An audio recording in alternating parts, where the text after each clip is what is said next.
You might ask yourself, what qualifies me as somebody who has spent his life in a corporate setting to talk about the dawn of the entrepreneurial society? Well, I would say I had some experiences, especially in the last 8 years, where I ran my own entrepreneurial venture, but even before in IBM, which gave me an idea what entrepreneurship really means. Let me explain. In IBM, I experienced very closely the period where the PC was brought to market. It was in a largely autonomous unit within the IBM organization, and it was at the time a sort of revolutionary change. I learned in this period what enormous energy and motivation can be freed up in giving people some ability to act and make decisions in areas where you as a manager or knowledge worker are closest to. In the time after IBM, last 8 years, I had the opportunity to run a number of entrepreneurial ventures myself, to be involved in especially non-profit activities, and to work with people who run what Charles Handy called their own portfolio life. That means they have different contracts with different organizations, and they have this entrepreneurial spirit in their DNA in some way. I learned that entrepreneurship does not just mean to have a startup or to own a company, but it's more of a mindset and a culture. It is related to attitudes like taking responsibility, like ownership, engagement and passion, risk-taking, openness to ideas, creativity, embracing ambiguity and uncertainty, to name a few. And it is not confined to commercial companies, but valid for all kinds of organizations, such as non-profits, social enterprises, hospitals, education institutions, and even public sector services. The idea of entrepreneurship is tightly linked to the notion of innovation. Peter Drucker has written a landmark book in 1985 called Innovation and Entrepreneurship. And in this book, he shows clearly how the two capabilities are tightly intertwined. For Drucker, one of Drucker's heroes was Schumpeter. And I should always say Schumpeter, but not Keynes. And Schumpeter has made the point that the entrepreneur was really the life-giving force of capitalism. The entrepreneur is constantly putting the existing order into question and is sort of looking for new opportunities of value creation and growth. And Schumpeter's term, as you know, creative destruction, made it into the everyday language of economists and business people. Today we must ask ourselves a critical question. Is this life-giving force still strong enough to save capitalism? We are faced with the danger of what Larry Summers and others call a secular stagnation. We see shifts of wealth to those whose main entrepreneurial achievement is to speculate against others without big risks for themselves.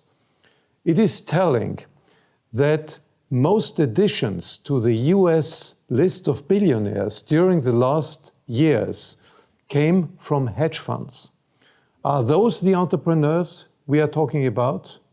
I would say definitely not. What about other entities? Large non-financial corporations, do they have the entrepreneurial spirit today that is so badly needed to create innovation and to stimulate growth? You might say, or get the impression that the world is swamped with innovation these days. We have in mind the companies in the digital media arena like the Googles and the Amazons and Twitter and all of those who are on everybody's mind. But is this really the potential? Not at all. But what is today's reality? Clayton Christensen, who, by the way, will be a keynote speaker at the upcoming Drucker Forum in Vienna in November, has been dealing with a quandary for some time, which he called the capitalist's dilemma. In essence, it says that capitalism has become obsessed with flawed financial measurements and financial engineering, and that it has lost its appetite for risky, meaning entrepreneurial innovation. Corporations these days are awash of cash. They even take on significant volume of new debt to do what? To innovate? Not at all. Most of it is invested in buying back shares, buying back stock to push up the price and to create what is called shareholder value. Those limited investments which are still done in innovation are mostly focusing on productivity enhancing innovation. That means taking out cost and, in many cases, reducing the manpower of the company, reducing jobs. It may be economically desirable to be competitive in a number of situations.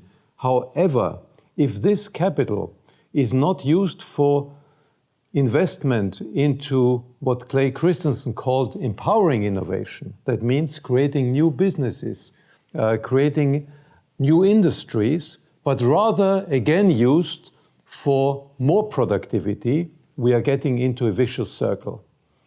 You continue on the productivity path, on the reduction path, and you don't create the innovations, real breakthrough innovation, empowering innovations. That means creating new businesses, creating new models, creating new industries, and hence growth and jobs. There's a lot of talk about corporate and social responsibility. Corporations want to show their commitment to society by adding programs to their core business in order to show that they are adding value to society, not just what they do in their daily business. Drucker has already demonstrated one very important point. If you don't create a business that is economically viable in the longer term, you cannot do much good otherwise. Creating an economically sustainable business means being prepared to invest in the future. And investing in the future means innovation. Hence, innovation becomes the fundamental social responsibility of business. And entrepreneurship is the fuel to keep it going. Becoming an entrepreneurial society, ladies and gentlemen, means reinstating the entrepreneurial culture and attitude at all levels. Let me conclude with a word on technology. We live in an amazing age. The first time in human history, we have a tool that evolves exponentially over several decades. This is unprecedented. Technology is just unbelievable in its capabilities today. On the other hand, we live in a world where there is huge human potential, people keen to engage and to contribute to a common cause, to create a better future. However, we are not good at this point in tapping this vast potential. Our organizations are even all too often terrible. They rather squash motivation and engagement. According to Gallup, only 13% of people working in companies, in corporations and other companies, are truly engaged. It's obvious that new ways of applying digital media, especially in the field of learning, education, knowledge work, can bring about a boost in connecting and enhancing creative minds. Liberating only a fraction of this enormous energy and creativity would make the world a different place. And digital technology has the potential to help us with this.